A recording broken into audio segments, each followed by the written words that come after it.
Je sais qu'on ne peut véritablement pas se toucher, mais on peut faire un check à quelqu'un qui est à côté de nous. Est-ce que tu peux faire un check à celui qui est à côté de toi? Yes, sir. Tu fais un check, tu dis yes, sir. Yes, sir. Voilà. Yes, sir. Yes. Gloire à Dieu. Asseyez-vous fièrement dans la présence de Dieu ce matin.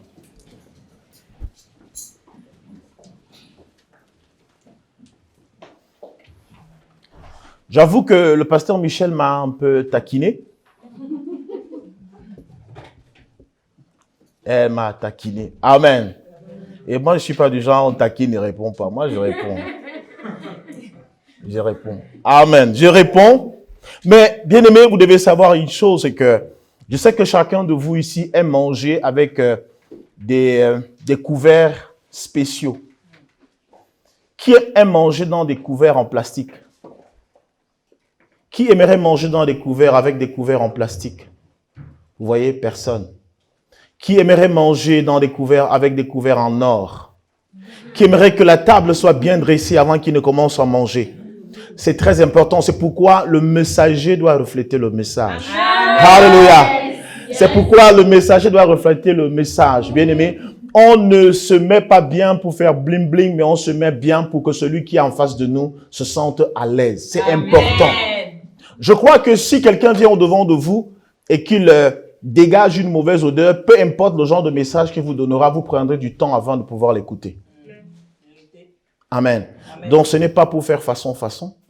C'est pas pour faire genre. Amen. Mais c'est tout simplement afin de pouvoir vous mettre à l'aise. Comme je dis souvent, si vous allez dans une réception et qu'on vous serve, sans publicité bien évidemment, 2 coca, un coca dans une bouteille en plastique, et un autre dans une bouteille cassable, biodégradable, ou alors, bien aimé, je crois que chacun de nous va choisir la bouteille biodégradable. Pourquoi, bien aimé? Parce que c'est le même jus, c'est le même liquide, mais l'emballage, c'est très important. Dis à quelqu'un, l'emballage, c'est important. Voilà. Donc, je crois que j'ai répondu au pasteur Michel. Alléluia. Amen. Donc, ne vous attardez pas sur l'emballage. Amen. Mais buvez votre liquide, prenez votre coca. Alléluia. Dans de très bonnes conditions. Je fais vraiment pas la publicité de cette boisson que j'aime pas déjà. Mais c'est juste pour que vous compreniez. Alléluia. Alors ce matin, nous célébrons non seulement la naissance de 6 merveilleux bébés. La Bible déclare qu'il y a de la joie au ciel lorsqu'un pécheur se répand. Il y a une grande joie pour quelqu'un qui décide de servir le Seigneur. Et je crois que beaucoup ont fait ce déplacement pour venir les honorer. Et pendant que vous honorez ceux qui veulent servir le Seigneur, vous honorez aussi le Seigneur sans le savoir. Amen. Et je crois que Dieu donnera à chacun de vous qui a effectué un déplacement de son domicile. Sûrement, tu avais des grands programmes, tu avais des choses à faire. Mais tu as dit, je m'en vais assister ma soeur, je m'en vais assister mon frère, je vais assister un ami. Je vais à cette invitation. Bien-aimé, tu as choisi le bon endroit. Amen. Je sais qu'il y a beaucoup de matchs de Coupe d'Europe qui passent aujourd'hui, mais je crois que le meilleur match de Coupe d'Europe que tu devrais vivre, c'est celui que tu es en train de vivre en ce moment. Amen. Je crois que il y a un temps pour tout sous le soleil. Il y a un temps pour se poser des bonnes questions en ce qui concerne sa vie. Il y a un temps aussi où on peut s'amuser. Il y a un temps où on peut s'asseoir pour écouter, pour apprendre. Bien-aimé, ce matin, je ne parle pas de religion. Mais je te parle de toi. Nous allons parler peut-être de ces merveilleux bébés qui sont nés aujourd'hui. Mais avant de parler d'eux, j'aimerais que chacun se pose intérieurement cette question. Quelle est ma position aujourd'hui aux yeux de Dieu? Si je crois en Dieu, quelle est ma position? Parce qu'en fait, notre position devant Dieu ne dépend pas de notre père, elle ne dépend pas de notre frère, elle ne dépend pas de notre sœur, elle ne dépend pas de nos connaissances. Pourquoi? Parce que la relation que Dieu voudrait avoir avec toi, c'est une relation de personne à personne. Amen. D'un individu à un autre.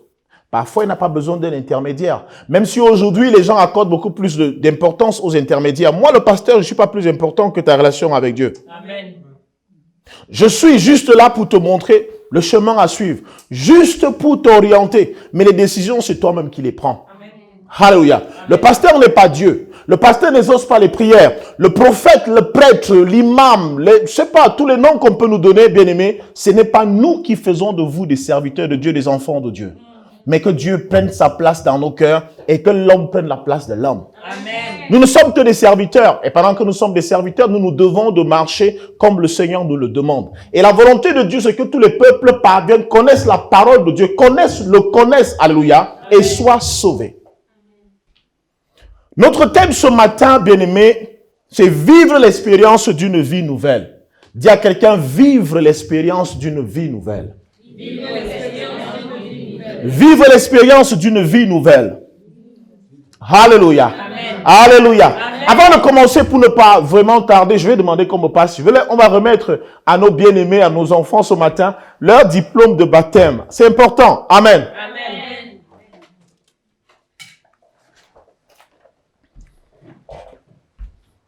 Bon, je vais les appeler simplement et puis chacun passera au devant pour récupérer son diplôme. C'est une attestation en quelque sorte qui prouve quand même que tu as été baptisé quelque part. Tout comme nous faisons des actes de naissance. C'est important. Alléluia. Amen. Peu importe où nous allons, peu importe où nous partons, il y a quand même un acte de naissance qui nous est toujours demandé. C'est pourquoi ce matin, je vais commencer par inviter Bahia Sidonie Thérèse, nouveau-né.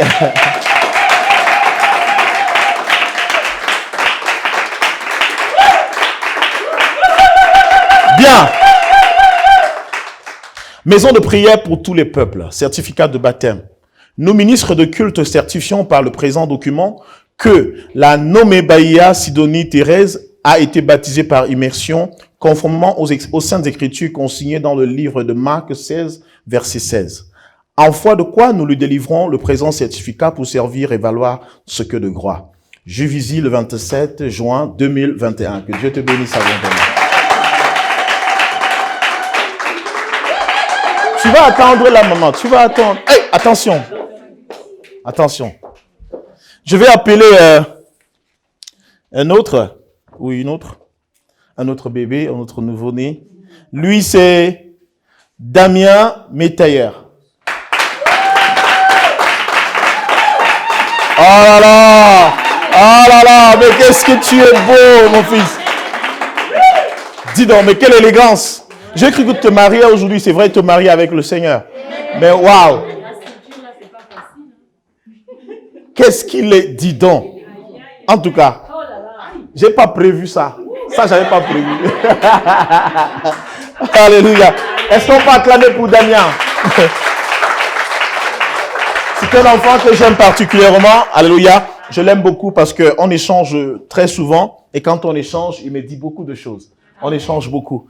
Alléluia. Ok, je vais inviter Ejome Emmanuel Victor.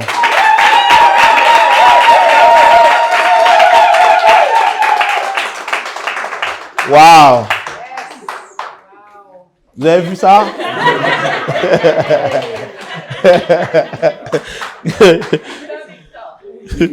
Ok.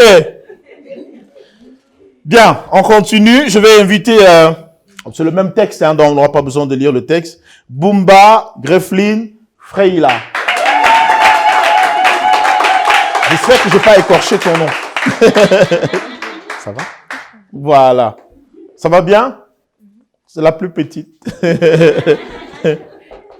D'accord. Je vais inviter Joacin Sylvain.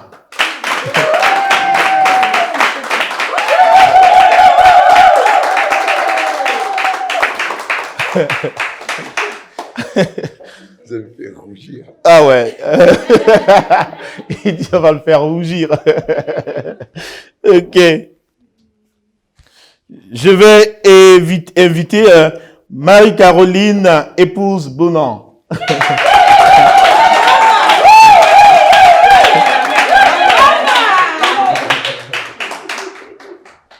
Voilà vos nouveau-nés. Voilà vos nouveau-nés. Nous les accueillons avec joie. Est-ce qu'on peut acclamer pour ces enfants?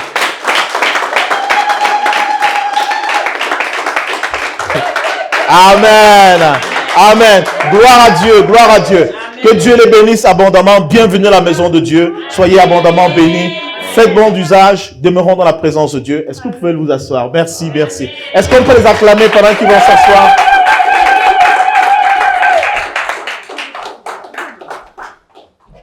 Bien.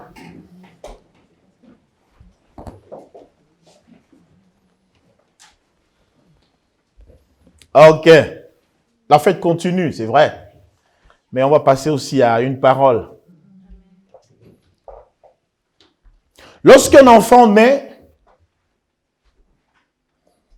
il est important de lui rappeler l'histoire de sa famille.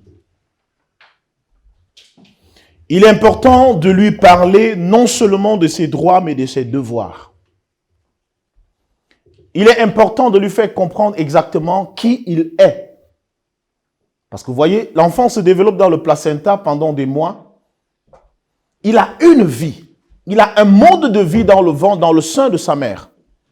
Et lorsqu'il sort de là, le premier cri, ce sont des pleurs. Parce qu'il ne connaît pas ce monde. Il ne connaît pas ce monde. Il se pose des questions sur ce qui l'entoure. Il a grandi étant seul. Mais désormais, le voilà entouré. Il n'avait pas des yeux qui l'observaient. Mais désormais, on commence à le regarder. On épie ses gestes, ses mouvements. Mais qui sont ces personnes qui aujourd'hui sont prêts à me juger de tout ce que je fais? Alors que hier, il y a de cela quelques jours, je menais ma vie tranquille. Je ne rendais des comptes à personne. C'est exactement ce qui va se passer avec ces nouveau-nés. Vous serez surpris que de temps à autre, votre propre personne, vous-même, vous posez des questions. Est-ce que je dois faire ceci? Or, il y a de cela quelques mois, vous ne nous posez pas ces questions. Vous meniez une vie, entre parenthèses, libre. Est-ce à dire que maintenant que vous êtes dans la maison de Dieu, vous n'êtes plus libre? Non, vous êtes libre. Mais dans votre liberté, vous devrez aussi de répondre à certaines responsabilités. Être enfant de Dieu, se faire baptiser est une très bonne chose. C'est d'ailleurs le meilleur choix que l'on puisse faire sur la terre. Accepter de marcher avec le Seigneur Jésus. Je crois que jusqu'à aujourd'hui, ceux qui n'ont pas accepté le Seigneur Jésus, ceux qui n'ont pas accepté de se faire baptiser, c'est sûrement parce qu'on leur a présenté un faux Jésus. On leur a présenté un mauvais Dieu. C'est vrai, Dieu peut être dur, mais Dieu est bon. Amen. Il y a deux visages que nous avons de Christ dans la Bible. Nous avons le visage d'agneau et nous avons le visage de lion. Très souvent, lorsque on veut inviter quelqu'un à se convertir, on lui présente ce Dieu qui punit. On leur parle de l'enfer, oui, mais la bonne nouvelle, c'est pas l'enfer. La bonne nouvelle, c'est que la vie que tu mènes jusqu'à aujourd'hui ne glorifie pas le Seigneur et il y a une possibilité pour toi de pouvoir être un homme nouveau. Amen. Nombreux ont peur de l'église aujourd'hui parce que l'église fait peur. L'église effraie. Pire encore, ceux qui vont à l'église ne sont pas un modèle pour la société. Ah oui, pendant un bon bout de temps, j'ai refusé qu'on m'appelât pasteur parce que j'avais peur. Beaucoup de choses s'étaient mêlées à ce milieu-là. Beaucoup de personnes se sont retrouvées dans ce milieu. Et à un moment donné, on confondait tout le monde. Mais il était temps que chacun sorte, que je dise non, je ne veux plus cette identité-là, jusqu'à ce que je comprenne exactement ce que je dois faire. À un moment donné, j'ai arrêté de porter l'école clergé, parce que partout où on arrivait, on t'appelait faux pasteur, bonbon pasteur, escroc, bandit. J'avais beau refuser, j'avais beau dire, je ne veux plus que vous m'appelez comme ça. Mais ils avaient raison, parce qu'ils avaient des exemples palpables. Ils pouvaient même me citer des noms. Aujourd'hui, est-ce que l'Église est un modèle? Je dirais non. Est-ce que c'est ce que Dieu a voulu que l'Église soit? Non. Si aujourd'hui on craint l'Église, c'est parce que ceux qui sont censés représenter l'Église valablement ne font pas leur travail. C'est pourquoi je dis toujours, bien-aimés, il y a un seul moyen. Il y a un seul moyen pour que le mal continue de dominer. C'est que ceux qui sont censés faire le bien ne le fassent pas. Lorsque moi qui suis censé marcher selon la vérité, je marche selon les vérités de ce monde. Je marche selon la liberté de ce monde. Automatiquement, la vie commence à être biaisée. Elle n'est plus ce qu'elle devrait être. Lorsque moi, chrétien, je commence à appeler noir ce qui est blanc, je commence à appeler blanc ce qui est noir, il y a un problème. Lorsque les gens qui viennent auprès de moi, qui ont besoin d'un soutien, trouvent plutôt un bourreau, ça devient un problème. Je ne joue plus le rôle de l'Église. L'Église est un centre de transformation de vie. Bienvenue dans le centre de transformation de vie. Bien-aimés, Jean chapitre 1, verset 12.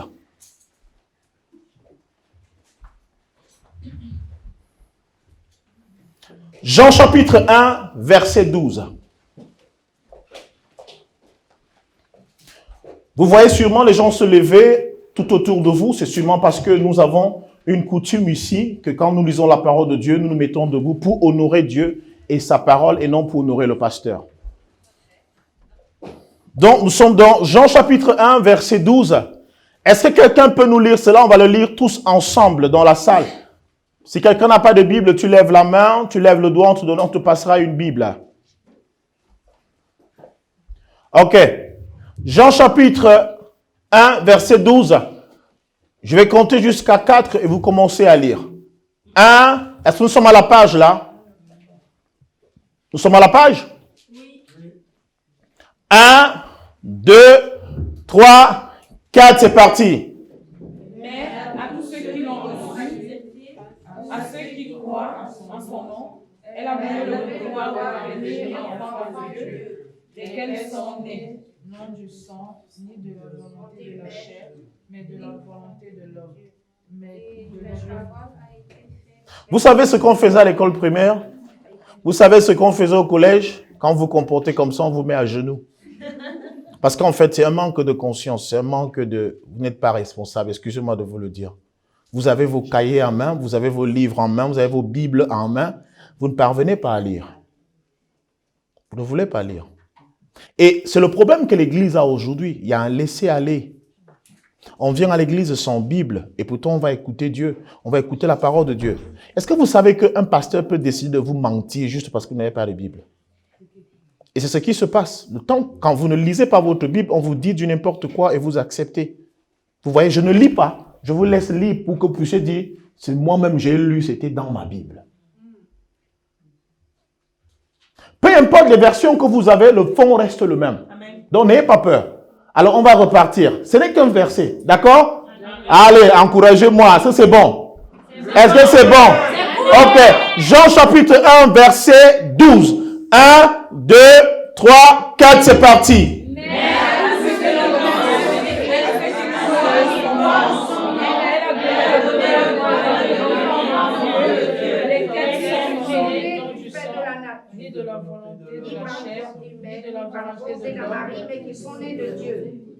Voilà, c'est bon.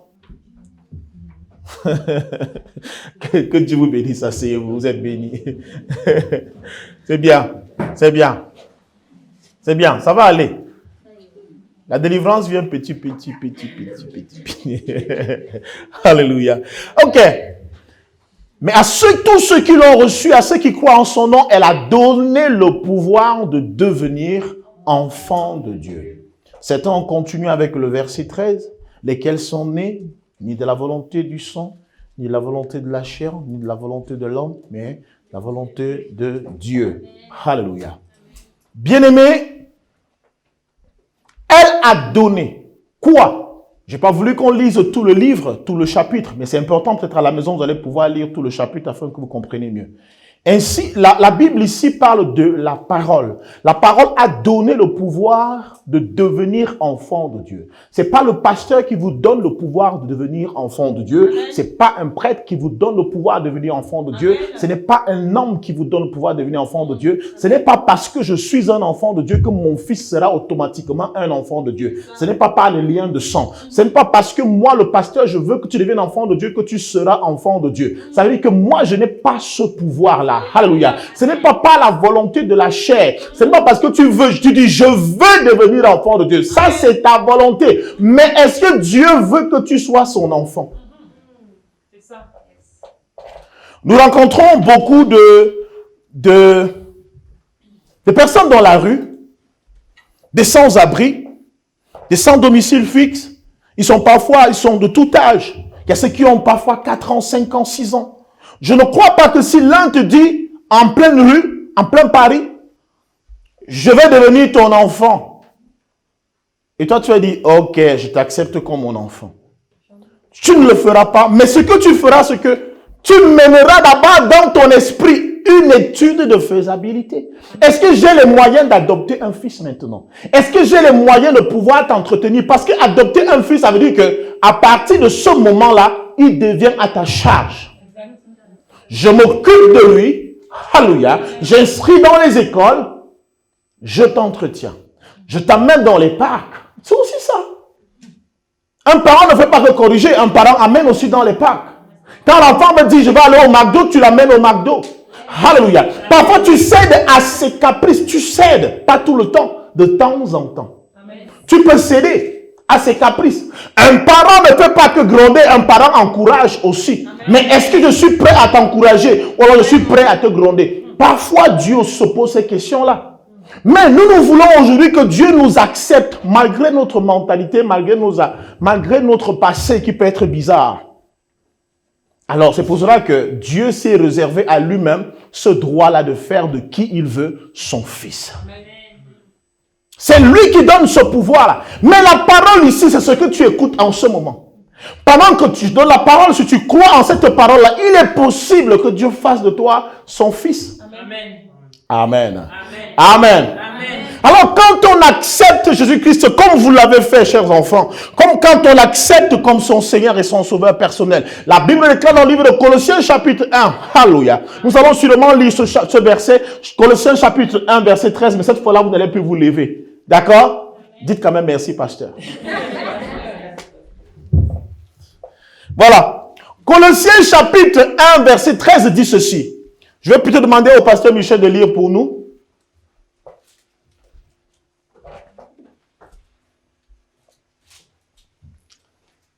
Oui. Je vais lire la parole de Colossiens chapitre 1, verset 13. Qui nous a délivrés de la puissance des ténèbres et nous a transportés dans le royaume du Fils de son amour. Qui nous a transportés, qui nous a délivrés de la puissance des ténèbres et nous a transportés dans le royaume du Fils de son amour. Bien-aimé, ce passage fait état de 2 royaumes. Amen. Amen. Lorsqu'on devient enfant de Dieu, on part d'un royaume pour un autre. Amen. On quitte une nation pour une autre nation. Amen. On quitte un peuple pour un autre peuple. Amen. Avant de devenir ce que vous êtes aujourd'hui, vous étiez quelque part hier. Alléluia. Et dans ce monde-là, vous avez des droits et vous avez des devoirs. Amen. Vous avez un mode de vie, vous avez des lois. Amen. Mais la Bible déclare que Dieu vous a transporté, il vous a délivré de ce monde. Ça veut dire que si on te délivre d'un monde, ça veut dire que ce monde-là était mauvais pour toi. Amen. Mais attends, on ne peut pas me délivrer alors que je me sens bien, alors que tout se passe bien. Amen. On ne peut que délivrer lorsqu'il y a des ennemis. Il y a des gens qui en veulent à ta vie. Alors, on te délivre. On te délivre, on nous a délivré parfois des maladies. On nous a délivré de l'addiction peut-être à la drogue. On nous a délivré peut-être de la masturbation. On nous a délivré du tabac. On nous a délivré de la débauche. On nous a délivré du mensonge. On nous a délivré du vol. Ah oui. Chacun de nous qui se trouve dans le royaume de Dieu aujourd'hui a été délivré de quelque chose. Amen. Ah oui. Parce que si tu n'as pas été délivré de ces choses-là, tu ne peux pas être dans le royaume de Dieu. Et parce que nombreux n'ont pas été délivrés de ces choses, c'est pourquoi ces choses se passent là où elles ne devraient pas se passer, c'est-à-dire à l'église. Yes. Mais comment se fait-il qu'on retrouve un escroc sur le pupitre? Attends, dites-moi. Quand vous êtes arrivé ici, vous allez trouver un protocole au niveau de l'entrée. Vous allez trouver le protocole. On vous a dit bonjour, bonjour. On vous a donné le gel hydroalcoolique. On vous a peut-être remis un masque. On vous a donné une place. Mais dites-moi, tous ces filtres, comment certains ont pu partir du fond pour se retrouver ici au point de prêcher? Au point de prêcher. Ils ont doublé tout le monde au point de venir prêcher. Les escrocs se retrouvent maintenant sur l'autel. Les bandits se trouvent avec des corps clergés. On les appelle apôtres, on les appelle évêques, on les appelle pasteurs. Comment ça? Il y a quelque chose qui ne s'est pas passé. Dis à quelqu'un, il y a quelque chose qui devrait se passer qui ne s'est pas fait. Il y a quelque chose qui devrait se passer et qui ne s'est pas fait. Parce que Dieu, notre Dieu n'est pas un ambulancier. L'ambulancier, bien-aimé, te prend à ton domicile. Il ne te soigne pas là. Il va te soigner à l'hôpital. Amen. Dieu ne nous transporte pas du royaume des ténèbres pour aller nous guérir dans son royaume. Non. Il nous guérit d'abord sur place dans son royaume des ténèbres et maintenant il nous amène en bonne santé dans son royaume. Amen. Ce n'est pas quand vous serez au royaume de Dieu que vous serez guéri. Vous êtes déjà guéri avant que le transport ne se fasse. C'est un voyage. Yes. Oh, je sais que peut-être je parle vite. Peut-être je dis des choses qui n'ont pas un sens pour certains. Mais je veux vous faire comprendre. C'est que si Dieu vous a transporté du royaume des ténèbres, il vous a délivré de la puissance des ténèbres. Et il vous a transporté. Il vous a délivré. Oh là là. En anglais, c'est encore plus profond. Il vous a délivré de la puissance des ténèbres et il vous a transporté dans le royaume du Fils de son amour. Ça veut dire qu'il a pris le temps de vous laver. Amen. Il vous a nettoyé. Amen. Il vous a astiqué. Vous brillez désormais. Vous brillez. Parce que quoi? Dans son véhicule, celui qui est sale ne peut pas s'asseoir dedans. Amen. Ah! Je n'ai pas envie de choquer quelqu'un ce matin. Mais j'ai envie de dire que il y a nombreux qui se sont retrouvés dans le royaume de Dieu. De Dieu. Ils sont arrivés par la nage.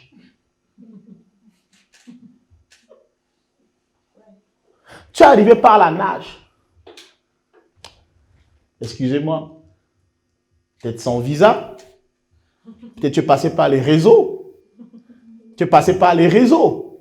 C'est pas grave. Mais ce que j'aime dans le royaume de mon Père, c'est que il y a des radars. Il y a des tours de contrôle. Amen. Personne n'échappe à ces radars. Yes. Tu ne peux pas manger dans la maison de mon Père si tu n'es pas passé par le purgatoire. Bien, mais tu ne peux pas manger la maison de mon Père si tu n'es pas passé là où on lave le linge, là où on te nettoie d'abord avant de... Bien aimé, on a beau passer le temps dans la maison de Dieu, si on n'est pas enfant de Dieu, on ne profitera jamais de ce qu'il y a à Dieu. Amen. C'est ce que je veux dire en fait. Dans la cité juive, en fait, c'est là où beaucoup de personnes ont pris l'expression purgatoire. Le purgatoire, c'était quoi? Le purgatoire, c'était cette espèce de tente qui était placée à l'extérieur de la maison. Ça veut dire, quand tu arrives dans la maison, avant d'entrer dans la maison, tu passes par là pour te nettoyer, pour te laver. Si tu ne te nettoies pas, tu n'entres pas dans la maison. Souvenez-vous aux noces de Cana. La Bible déclare que les vases qui étaient placés à l'extérieur que Jésus a utilisés étaient les vases qui contenaient de l'eau de purification. Non, ce n'était pas un temple, mais c'était de l'eau, c'était dans leur nature, c'est dans leur coutume, dans leurs mœurs. Chaque fois que tu arrives chez eux, tu n'entres pas. Net comme vous faites avec le gel hydroalcoolique aujourd'hui. Tu n'entres pas si tu ne t'es pas lavé les mains. Tu n'entres pas si tu ne t'es pas lavé. Tu n'entres pas si tu n'es pas pur. Amen. Amen. Alors, il prenait la peine de pouvoir mettre de l'eau à l'extérieur. De peur que tu me dises, je n'ai pas d'eau. Je n'ai pas d'eau, on dit qu'il y a l'eau à l'extérieur. Et c'est pourquoi nous on prévoit aussi les masques ici. Quand tu arrives, que tu dis, je n'ai pas de masque, on dit, voici le masque. Amen. Quand tu arrives, tu ne dis pas, je n'ai pas de gel hydroalcoolique. On dit, voici le gel, on a tout prévu. Tu n'entres pas ici si tu n'as pas de gel hydroalcoolique. Tu n'entres pas ici si tu n'as pas le masque. Mais il est bizarre dans ces choses de Dieu. On se rend quand même compte que certains sont entrés sans masque. Certains sont quand même entrés sans se faire laver les mains. Alors c'est pour cela que la Bible déclare que le maître disait, mais comment vous avez fait pour vous retrouver ici? Comment? Parce qu'il va regarder. Et à cette époque, c'était tellement poussé que lorsqu'il y avait une célébration, on donnait à tout un chacun une tenue à l'extérieur. Pourquoi? Parce qu'il fallait équilibrer la société. Vous savez, c'est ce qui se passe à l'église aujourd'hui, ce qui est dangereux. C'est que, à l'église aujourd'hui, on a une église qui est stratifiée. C'est-à-dire, on a ceux qui sont riches, ceux qui sont moins riches, ceux qui sont pauvres et ceux qui sont plus que pauvres. Ça fait que lorsqu'on entre dans la salle de classe, lorsqu'on entre à l'église, on peut reconnaître que celui-ci a l'argent, celui-ci n'en a pas, celui-ci... À l'époque, ce n'était pas ça. Vous allez mettre tous la même tenue, ou tu n'entres pas. C'est ça aussi l'importance des uniformes dans les collèges et lycées. Amen. On met l'uniforme pour que toi, tu n'aimes pas nous montrer que toi, tu peux mettre des chaussures en or. Parce que, imagine quelqu'un avec toi dans la salle de classe, il a une chaussure en or. Il a un iPhone, je ne sais pas combien, quel numéro, je ne sais pas quelle série. Toi, tu as un Koronko, tu as un Crium, tu as un Trium, un Somat, je ne sais pas comment. Regardez un peu. Même là, bien aimé, il est sur un, je ne sais pas quoi, tu as un Lenovo. Lui, il a un Apple. Il a un Apple dernière sortie. Même le coup là, tu ne suis pas. Parce que tu es frustré. Tu es frustré en fait. Parce que vous savez, alléluia, même la résolution graphique sur les écrans sera différente. Quand lui l'appuie, tu vois comment la lettre apparaît comme ça. Pour toi, tu tapes.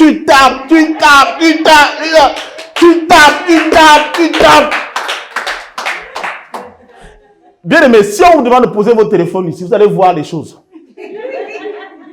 Il y a des gens dont le tactile ne fonctionne que d'un côté. D'autres n'ont pas de téléphone tactile. Et c'est ça. Dieu a dit, et la Bible déclare que dans le Nouveau Testament, dans le livre des Actes des Apôtres, la Bible déclare que la multitude de ceux qui avaient cru étaient d'un seul cœur. Personne ne disait que ses biens lui appartiennent en propre. Ça veut dire que tu n'arrives pas à l'église et dire que ça c'est pour moi, ça c'est moi. Il n'y avait pas la notion de mon, je, mais toujours du nous, association.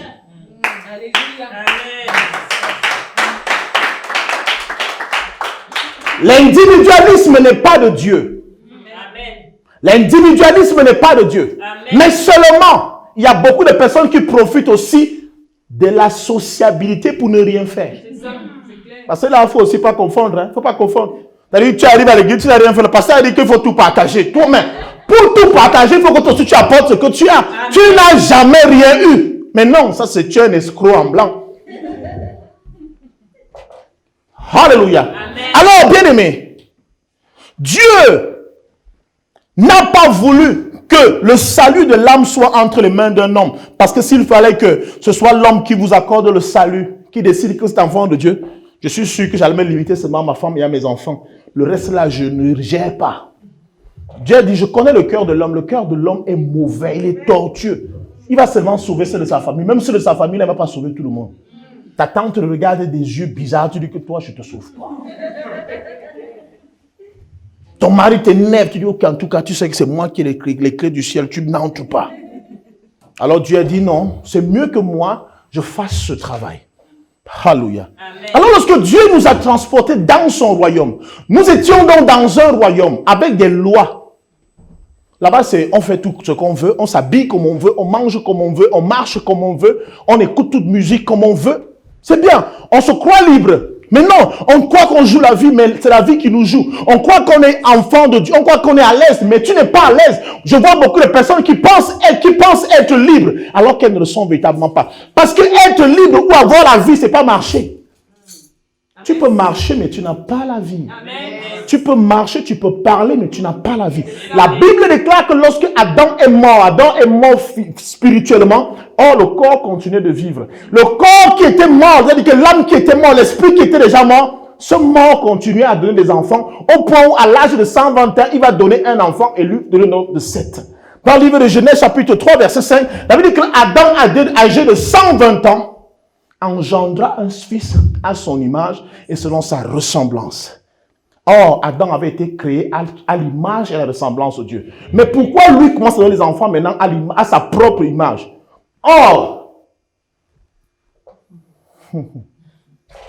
il devrait donner aussi les enfants qui étaient à l'image et à la ressemblance de Dieu. Mais il ne peut plus le faire parce que lui, il a été séparé de Dieu. Il a déjà une image qui n'est plus l'image de Dieu. Ça veut dire que les enfants qu'il va commencer à donner vont lui ressembler. Ça sera aussi des personnes qui sont coupées aussi de Dieu.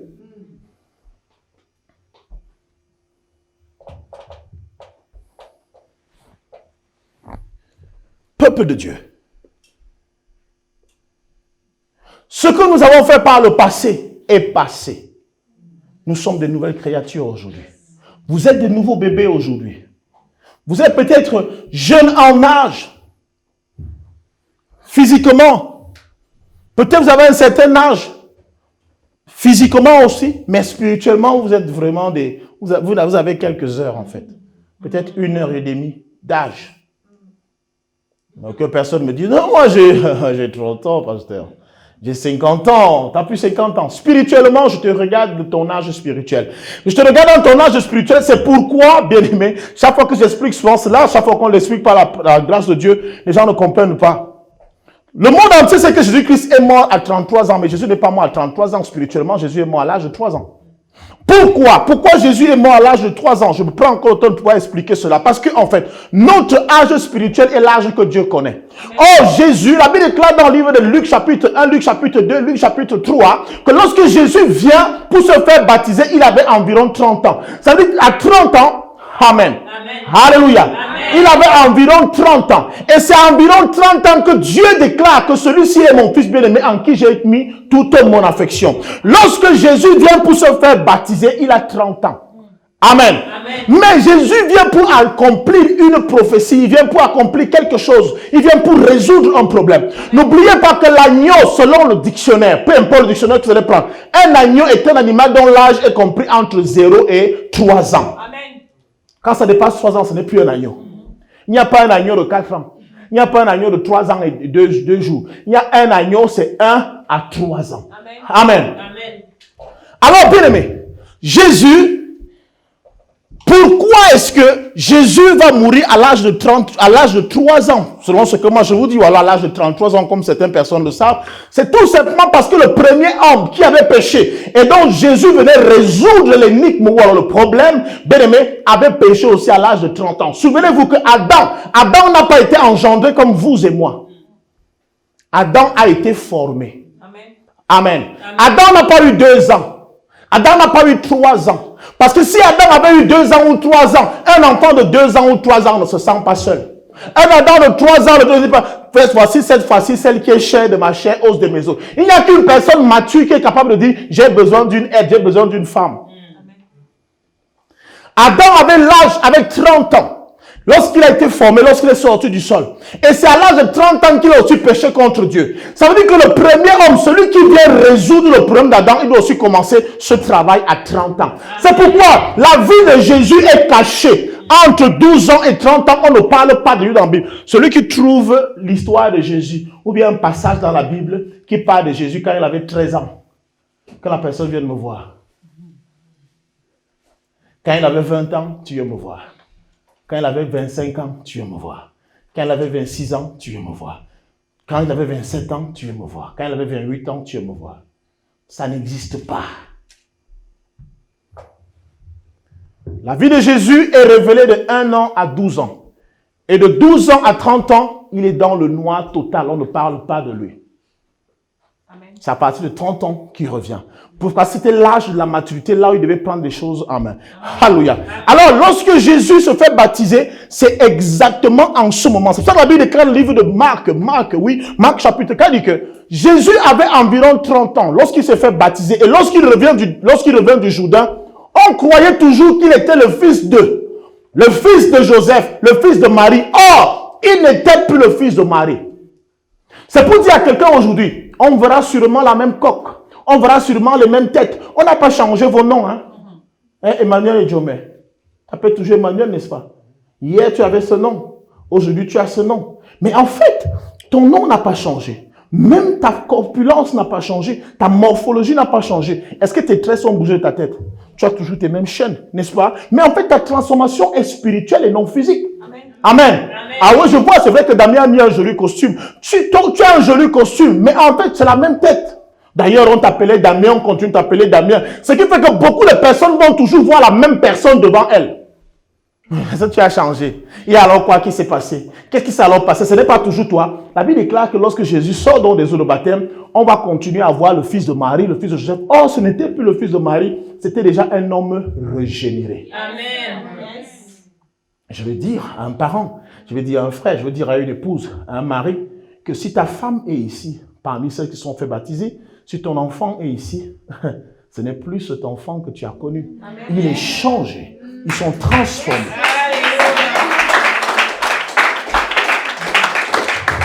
L'apôtre Paul parle du renouvellement de l'intelligence.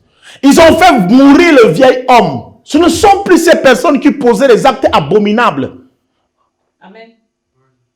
Amen. Amen. Et c'est aussi à nous, l'Église, de pouvoir les accompagner. Amen. Parce qu'ils sont des enfants. Et vous savez ce qu'un enfant fait? Il pleure la nuit. Parce que tant qu'ils ne font pas leur nuit, vous allez souffrir. Parce qu'il faut qu'ils fassent leur nuit. Pasteur, on prie. Maman, est-ce qu'on peut prier? Maman, soeur, est-ce qu'on peut prier? Ils ne font pas leur nuit. Ils vont vous appeler à 3 heures. Il faut que vous répondiez. Quand ils vont se mettre à pleurer, une femme qui a eu un enfant ici comprend ce que je dis. C'est la même chose, hein? C'est la même chose, c'est le même processus. Les nouveaux-nés perturbent parfois l'église. Les vrais nouveaux-nés, hein?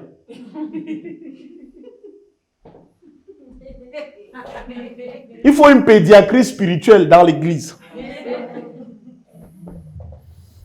Des pédiatres. Alléluia.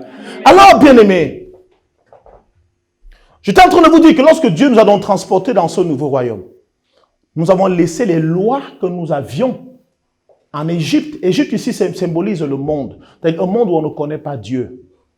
Vous avez une vie, mais maintenant, vous entrez dans un nouveau royaume. Quand on parle de royaume, on parle de roi, on parle d'autorité. Amen. Et on parle de loi. Amen. Dans le monde, vous avez des lois. Dans la maison de Dieu, on aura aussi des lois. Dans le royaume de Dieu, on a aussi des lois. Et il faudra marcher selon ces lois-là. J'espère que vous n'êtes pas le genre d'enfants qui ne pensent qu'à leurs droits et non à leurs devoirs. Des gens qui ne verront que ce que Dieu doit faire pour eux et jamais ce qu'ils doivent faire pour Dieu.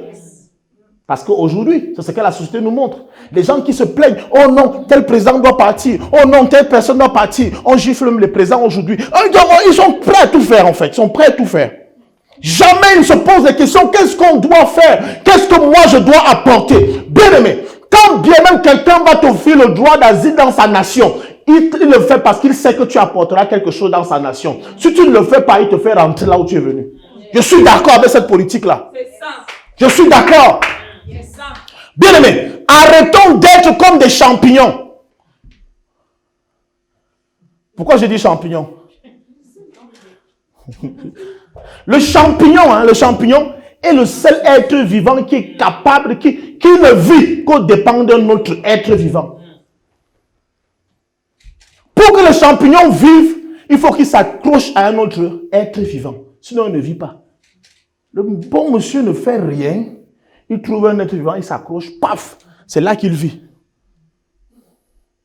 Jusqu'à ce qu'il rencontre un prédateur de champignons que je suis, je le décroche de là, je le cuisine, je le mange. C'est ça en fait. Alléluia. Amen. Alléluia. Amen. Bien-aimé, Dieu vous a accueilli dans son royaume.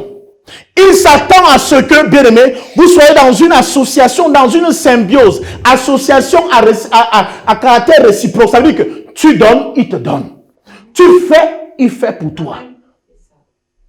Nous ne soyons pas ceux qui viennent à l'église seulement pour attendre. Pasteur, prie. Pasteur, donne-moi. Pasteur, j'ai besoin d'enfants. Pasteur, j'ai besoin du travail. Bien-aimé, l'église n'est pas un distributeur automatique des bébés, des mariages et des machins. Amen. Nous avons transformé l'église en une salle d'attente où les gens ne veulent plus travailler. Personne ne veut travailler. Vous passez le temps dans les prières. Bien aimé, la prière ne donne pas l'argent.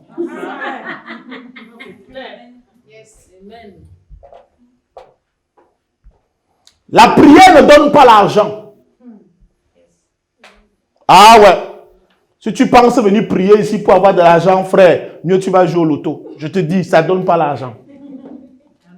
Et ici, on ne mise pas pour avoir plus. C'est-à-dire, je ne donne pas 10 euros pour espérer avoir 100 euros. Bien aimé, on ne fait pas ça ici. Non. Ce n'est pas le njambo, ce n'est pas le njamgi comme on dit chez nous.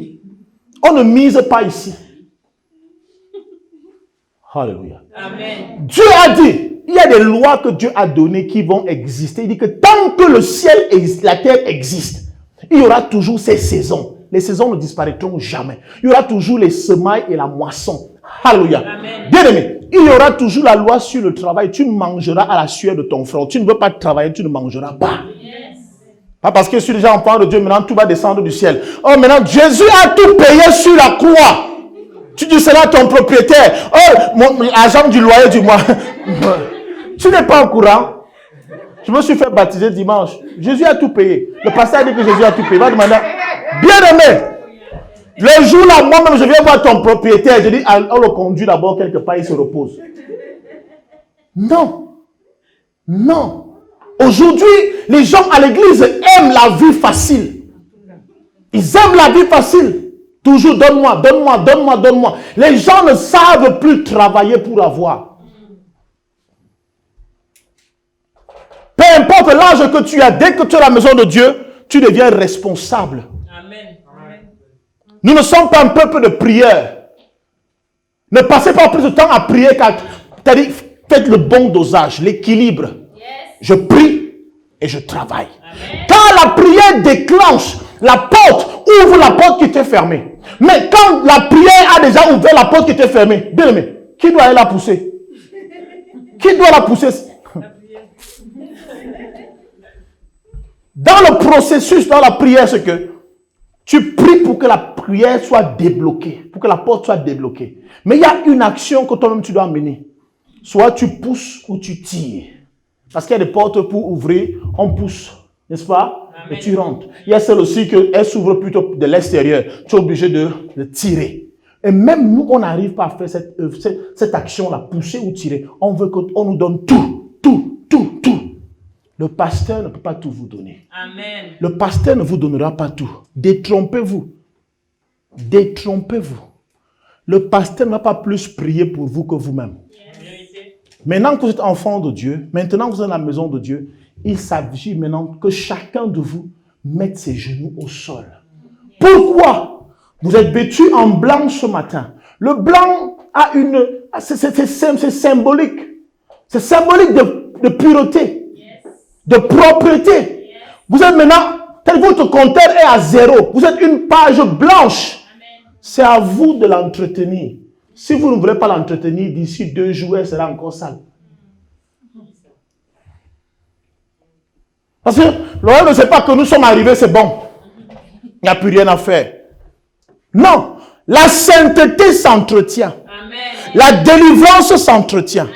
J'ai toujours, quand on chasse un démon, on ne le tue pas. Le démon qui a été chassé a espoir de revenir. Et c'est toi qui es capable de dire que tu ne reviendras pas. Tant que tu ne lui dis pas, il reviendra.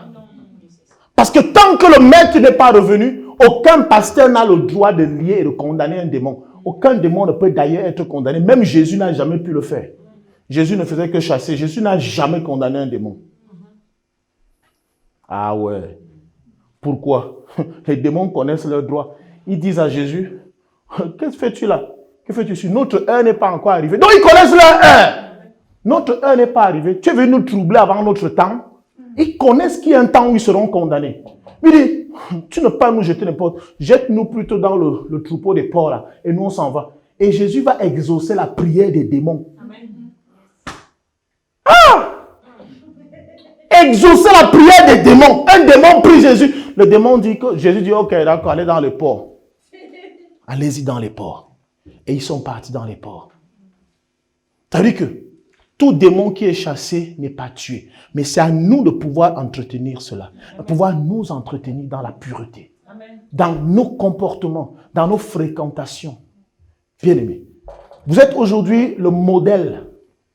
Vous êtes un modèle. Mais pendant combien de temps allez-vous tenir? C'est la grande question. Ils sont venus aujourd'hui vous accompagner. C'est comme le jour du mariage. Hein? Le jour du mariage, on a beaucoup d'amis qui nous accompagnent.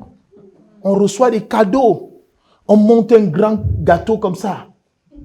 Dès qu'on finit de manger le gâteau, on finit de danser. Après, on se sépare, on se disperse. Maintenant, tu es face à ta femme. Tu es face à ton mari.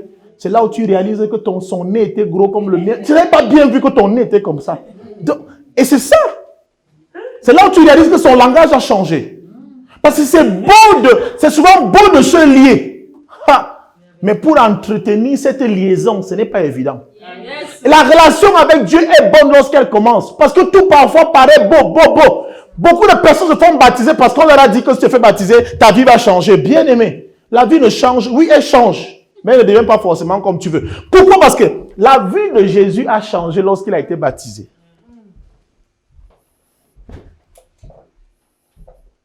Dieu dit, le jour qu'il se fait baptiser, celui-ci est mon fils bien-aimé, en lui j'ai mis toute mon affection. Waouh, quelle parole! Ça fait plaisir. C'est comme un homme qui dit à sa famille et à tout le monde que ça c'est ma femme. Je l'ai épousée, on s'est mariés, il y a cela 7 ans, c'est ma femme. À partir d'aujourd'hui, je veux que vous la respectez comme ma femme. C'est beau ça, n'est-ce pas? Il se vante devant tout le monde. Et quand Dieu le dit, la Bible déclare que le premier endroit que Dieu a conduit son fils bien-aimé, c'était dans le désert. Ça, c'était la preuve d'amour. Je t'aime beaucoup. J'ai dit à tout le monde que tu es mon fils, que je t'aime. Mais le premier endroit où il amène son fils bien-aimé, c'est dans le désert. Attends, est-ce que c'est logique ça? Au désert, il y a quoi? Les scorpions. Il n'y a pas à boire, il n'y a pas à manger. Celui que tu aimes, c'est lui que tu envoies au désert. Mais attends, Dieu, tu pouvais choisir quand même un autre endroit. Mais dans ma lune de miel, c'est au désert. C'est une façon de vous dire. Maintenant que vous avez accepté le Seigneur, Dieu va vous éprouver. Dieu va vous éprouver. Je vous assure que vos fréquentations vont tripler. Des fréquentations de mauvaise vie. Mais c'est à vous de dire, je ne suis plus dans ça. Amen. C'est le jour où tu décides de servir le Seigneur que tous les bandits que tu n'as plus, dont tu as coupé les ponts depuis qu'ils reviennent. Tous les gragueurs d'avant là, que tu avais oublié, c'est là où tout ça arrive. Tu es même devenu quoi? Tu es où? Il t'appelle encore chérie. Toi, chérie, tu es où? Tu es où là? Ah, mon cœur. Et toi, tu réponds, ouais, toi aussi avec tes choses là.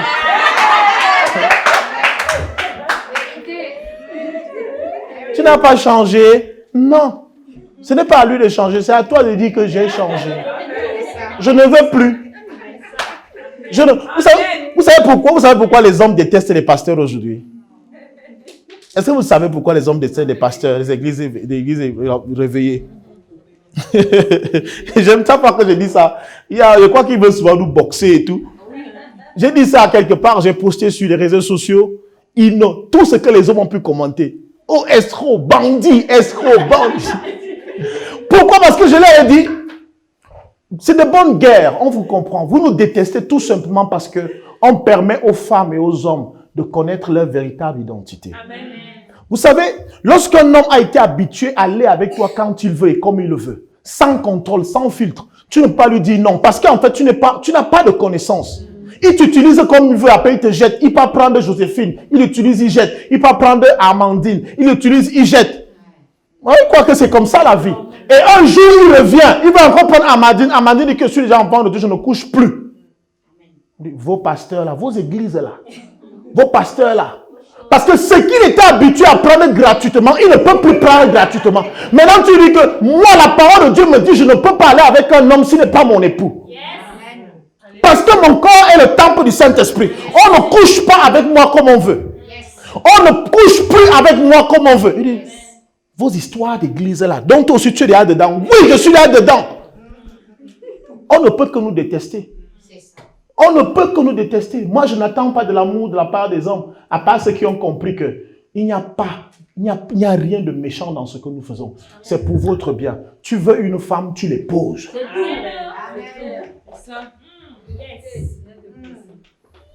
Il n'y a plus de manger une jolle, manger gratuit, manger.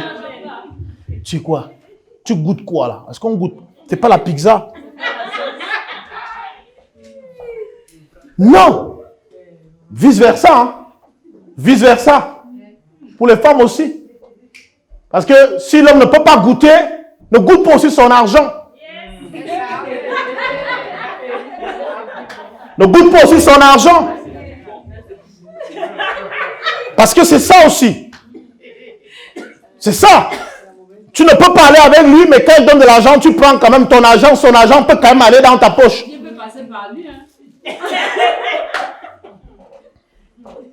Bien, mais c'est très important ce que je suis en train de vous dire ce matin. Parce qu'aujourd'hui, il y a une dépravation de mœurs qu'on ne comprend pas. Et à l'église, on se comporte n'importe comment. La nation devait être capable de compter sur l'église. Mais combien de décisions sont prises aujourd'hui dans les hautes sphères de l'État où on consulte l'église? Parce que l'église n'inspire plus la confiance. L'église n'inspire plus confiance. Dans l'époque, dans l'Ancien Testament, l'église était consultée. D'ailleurs, c'est l'église qui gérait la cité. L'église, ça signifie la gestion de la cité. C'est eux qui géraient la cité.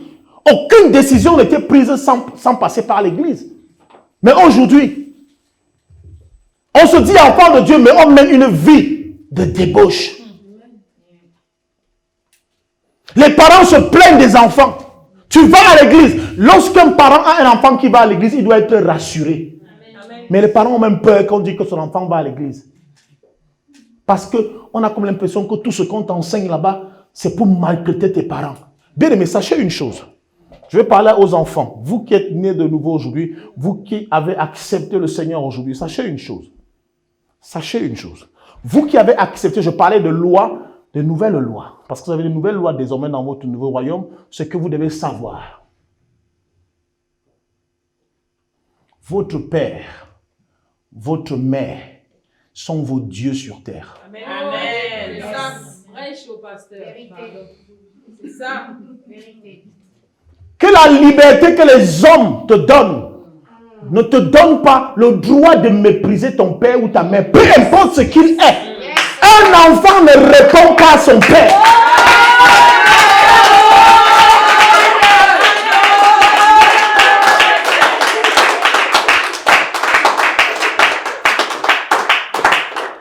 Un enfant ne répond pas à sa mère.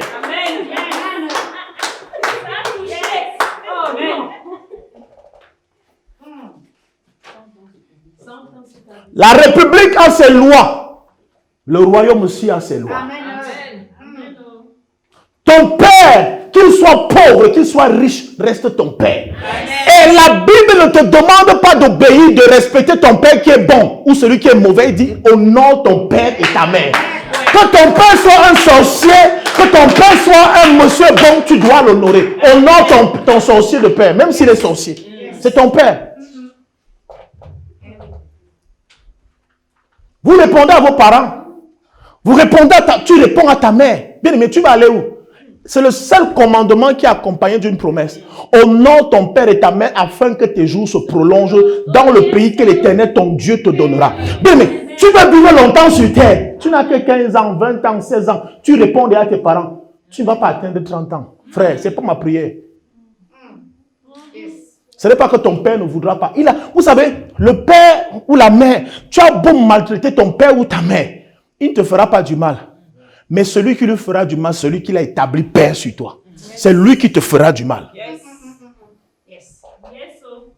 C'est lui qui te fera du mal. On vous a pris que vous venez à l'église, vous commencez à négliger vos parents. Je dis à quelqu'un ici que, je crois qu'ils le savent ici, bien aimé. Avant de me donner quoi que ce soit, rassure-toi que tu aies donné cela à ton père. Amen.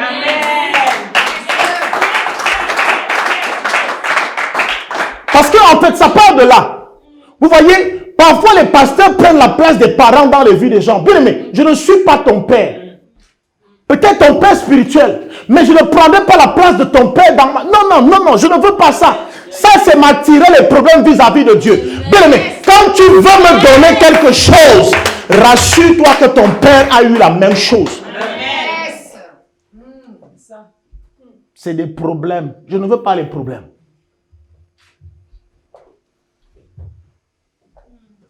Ah oui. Parfois, nous voyons des pasteurs qui roulent dans les grosses voitures. Ils sont bien installés. Et c'est parfois les brebis qui le font. On ne demande pas de ne pas le faire. Mais pendant ce temps, ton père est quelque part, il n'a pas de quoi manger. Il n'a pas d'électricité. Peut-être qu'il est en Afrique pour ceux qui sont en Afrique. Tu ne rends même pas visite pour ceux qui sont en Europe. Tu as banqué tes parents dans une maison de retraite. T'as asile pour fous, carrément. Tu l'as laissé là-bas, en fait. Tu ne rends jamais visite. Parce qu'il a vieilli, il n'est plus bien aimé. Si Dieu aurait voulu que ton père soit un fou, tu allais être le fils d'un fou.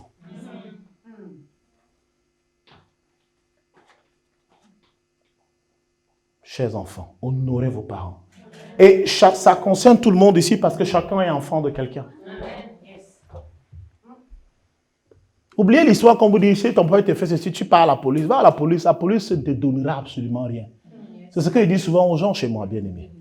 Quand tu entres chez moi, tu es chez moi. Ce n'est pas la dictature, mais quand tu entres chez moi, tu es chez moi parce qu'il faut que tu comprennes que tu es chez moi. Tu es chez moi.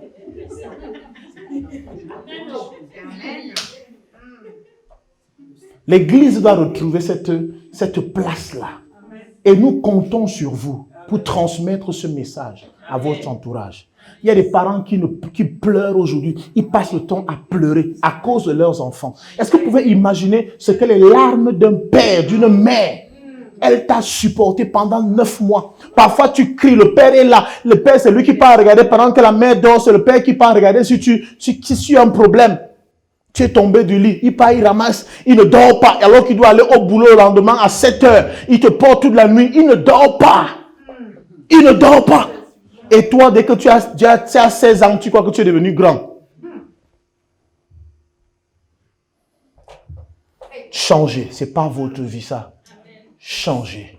Peuple de Dieu, changez. Nous vous en prions, changez. Les soirées pyjama.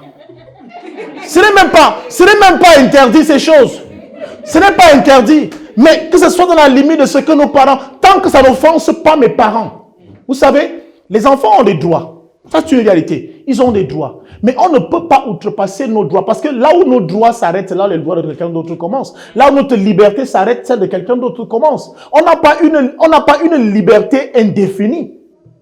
Notre liberté s'arrête quelque part. D'accord? Ça veut dire que si ton père te dit, ok, va à la soirée pyjama, rentre à 22h. Rentre à 22h, à 10h, rentre. Ne dis pas que papa comprend si je vais encore acheter 45 minutes. Non, c'est la désobéissance. La prochaine fois, tu ne pars même plus.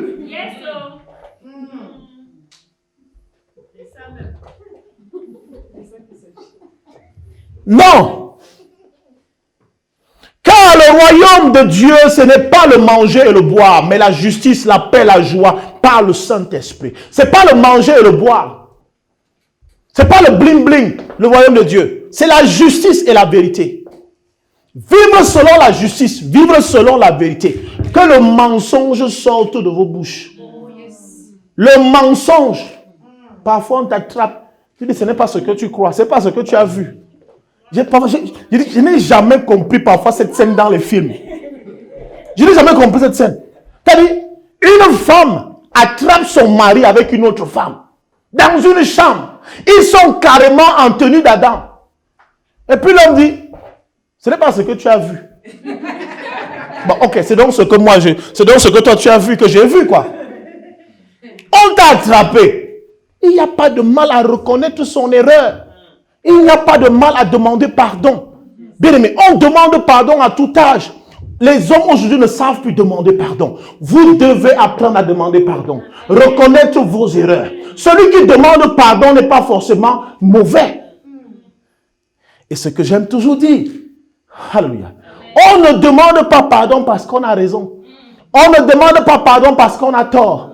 On ne pardonne pas parce qu'on a raison. On ne pardonne pas parce qu'on a tort. On demande pardon ou alors on pardonne parce qu'on aime. C'est celui qui aime qui demande pardon. C'est celui qui aime qui pardonne.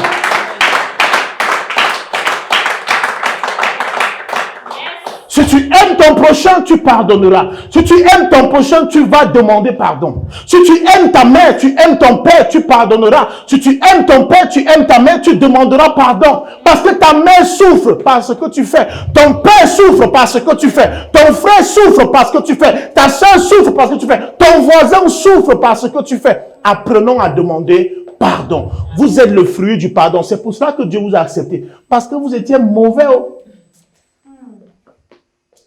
Vous étiez des mauvaises personnes. Nous n'étions pas saints. Mais il nous a pardonnés. Nous aussi, apprenons à pardonner. Apprenons à demander pardon. Il n'y a pas qu'à Dieu qu'on demande pardon. Je déteste cette façon de faire. Parce qu'elle est fausse. Beaucoup de personnes, tu offenses ton prochain. Maman, viens. Viens, maman, s'il te plaît. Voici ce qui se fait. Ça se passe souvent. Je l'offense. Je sais qu'elle est frustrée. Au lieu que je demande pardon ici, je pars plutôt à l'église me mettre à genoux pour demander pardon à Dieu. Bien aimé, ça, ce que tu fais, tu perds le temps. Dieu va d'abord te renvoyer vers elle. Et c'est ça. Et parce que tu es orgueilleux, tu ne préfères ne pas. Tu dis que non, je vais demander à quelqu'un qui est supérieur à elle. Je vais demander pardon à Dieu. Non. Dieu dit, la parole de Dieu dit que si au moment où tu veux donner ton offrande à l'église, tu réalises que tu as un problème avec ton frère. Il dit, dépose ton offrande là. J'aime cette phrase. J'aime beaucoup cette phrase. Parce que, attends, quand il dit, dépose ton offrande, ça veut dire que voici l'action, voici l'action. Voici l'action. Voici l'action. Voilà, je me suis assis, on donne les offrandes, je me lève, je m'arrête de donner mon offrande. Et pendant que j'avance en dansant sûrement, donnons avec joie, alléluia. Donnons avec joie, alléluia. Donnons avec joie, alléluia. Donnons avec joie. Après, je me rends compte, j'ai un problème avec ma soeur. Là, j'ai mon offrande en main. Qu'est-ce que je fais? Il dit, dépose là ton offrande.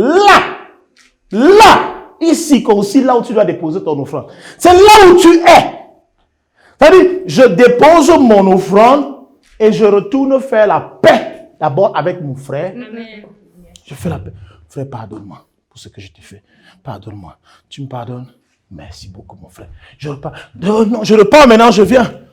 Je reprends maintenant mon offrande parce que j'ai fait la paix avec mon frère. Je dépose mon offrande. Voilà ce qu'il faut faire.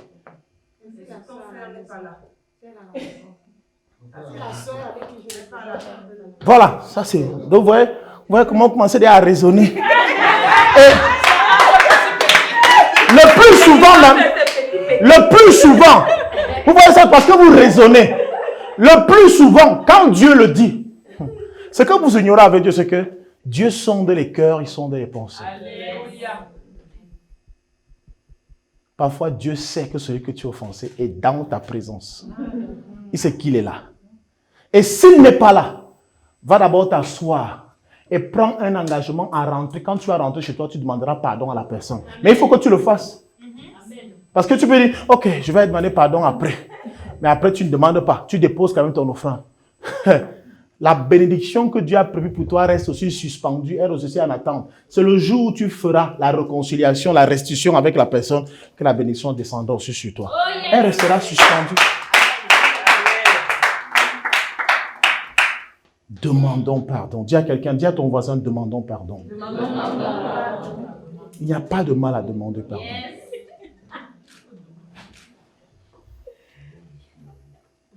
J'aime voir mon fils Sylvain. Il me couvre de bisous chaque fois qu'on se voit. Oh, papa, je me sens revivre, je me sens... Alléluia. Amen. Voilà, j'aime cela parce qu'en fait, c'est exactement ce que doit faire l'Église. Redonner espoir à ceux qui n'avaient plus d'espoir. Si nous venons à l'Église, nous retournons tels que nous sommes venus. On est parti à une association. On est allé perdre le temps à un parti politique. Mais je crois pas que nous soyons un parti politique. Nous sommes venus apprendre. Et je crois que lorsque chacun de vous partira d'ici, il aura appris. Il aura beaucoup appris. C'est l'essentiel. Dans le royaume des cieux, ce n'est pas le manger et le boire. Ce n'est pas que le manger et le boire. Il y a le manger et le boire, mais c'est la justice. la justice. Dis à quelqu'un la justice. Bien aimé, l'intimité avec Dieu, vous devez savoir que quand vous voulez prier en tant qu'enfant de Dieu, la Bible nous conseille dans le livre de Matthieu chapitre 6 au verset 6, que lorsque tu veux prier, rentre dans ta chambre. C'est dans ton intimité. Dieu qui voit dans l'intimité, il verra ton cœur. Beaucoup de personnes, lorsqu'elles prient, lorsqu'elles chantent, veulent se faire voir. Oh, je prie 15 fois par jour, je prie, je lis combien de... Ça, on n'a pas besoin de ça. Si tu pries, prie. Si tu ne pries pas, ne prie pas. Mais bien aimé, mais on n'a pas besoin de se vanter pour ce que nous faisons. On n'a pas besoin de dire aux gens que je prie 15 fois par jour. Non, si tu pries pour toi. Alors Dieu dit, va dans le secret et ton Père qui voit dans le secret te le rendra. Amen. Alléluia. C'est pas une histoire de pub. C'est pas une histoire de vantardise. Non. Et vous devez apprendre en tant que nouveau-né à vous exhorter réciproquement. Vous devez vous fréquenter dans le sens de vous encourager. Amen. Les enfants de Dieu s'encouragent. Amen. Les enfants de Dieu se félicitent. Amen. Apprenez à vous encourager, à vous exhorter. Quand vous retrouvez que vos conversations soient pour honorer Dieu et non pour mal parler parfois de vos sœurs, pour mal parler de vos frères, pour mal parler des hommes de Dieu, pour mal parler des pasteurs. Non, ce n'est pas ça votre lot. N'allez pas sur les réseaux sociaux pour chercher seulement là où on parle d'un pasteur qui a eu un scandale, un pasteur qui a fait ceci. C'est ce que vous cherchez. C'est ça que vous partagez. Le plus souvent, on a du mal à partager même la parole pour encourager d'autres personnes à connaître le Seigneur. Bien aimé, un enfant de Dieu a le souci de voir d'autres personnes devenir enfants de Dieu. Amen. Une église vide est une église où les gens ne sont pas conscients que le peuple périt, que le monde périt. J'ai beaucoup prié pour la France parce que c'est le pays dans lequel je me trouve. J'ai beaucoup prié pour la France pendant ces moments-ci, les moments de Covid, parce que je voyais des gens qui déprimaient. Je voyais des hommes qui étaient fatigués. Je voyais des hommes qui croulaient. C'est pour cela que chaque fois j'avais la possibilité dans mon domicile de sortir, d'aller au niveau du jardin, d'installer le piano avec les enseignes. Je mets un micro, je commence à chanter, je joue au piano, je les encourage. On ne se connaît pas, on se dit bonjour à peine, mais je commence à chanter pour les encourager. Je dis, ça va aller, ça va aller. Les gens ont besoin d'entendre ce genre de choses. Ça va aller. Les gens ont besoin d'être encouragés. Bien aimés, nous passons par... L'atmosphère est morose aujourd'hui. Dans la France, que ce soit partout dans le monde, tout le monde a peur. Tu voyages dans un avion, les gens ont des masques. C'est à peine quand on sert à manger. Tu vois comment c'est comme si on a libéré tout un avion. Tout le monde est content parce que, pas parce qu'il va manger, mais parce qu'il va enlever au moins son masque pour quelques heures. Certains vont se mettre à manger pendant des heures et des heures, juste parce qu'on va dire, comme il mange, il ne peut pas mettre son masque. Vous voyez, ça devient difficile. Et si pendant ce temps, l'église qui est censée guérir, qui est censée encourager, on ne fait pas notre travail, bien aimé, s'il n'y a pas la vie à l'église, où la trouverons-nous encore? Même les autorités sont dépassées. La médecine est dépassée. Ils sont dépassés. Mais l'église doit encore être porteuse d'espoir. Amen. Alors c'est votre rôle aujourd'hui en tant que nouveau baptisé. Après ceci, on va sûrement manger, on va boire, on va se réjouir. Je préfère arrêter mon homélie là, je crois que j'ai beaucoup dit. Amen.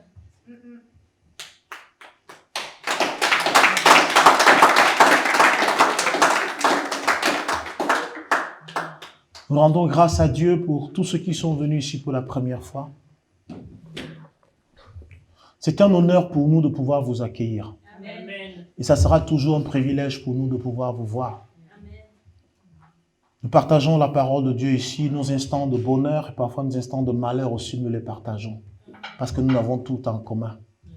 Nous croyons que nous sommes un peuple que Dieu a choisi. Nous croyons que chacun de nous porte la marque de Dieu. Chacun de nous porte quelque chose, la lumière de Dieu en soi. Et cette lumière, Dieu voudrait que ces lumières soient ensemble afin d'éclairer beaucoup plus le monde qui est dans les ténèbres aujourd'hui. La Bible déclare que la création tout entière attend avec un ardent désir la révélation des fils de Dieu. Ça veut dire que les gens attendent que tu te révèles dans ton identité, pas de méchants, mais de personnes qui peuvent concilier.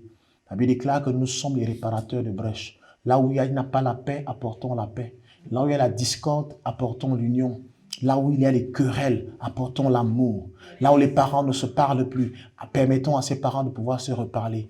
Là où les enfants ont fugué, ramenons les enfants à la maison. Alléluia. C'est très important. Ce temps est arrivé où chacun doit se poser des questions. Quel est mon apport dans ma société? Quel est mon apport en France? Nous sommes en France.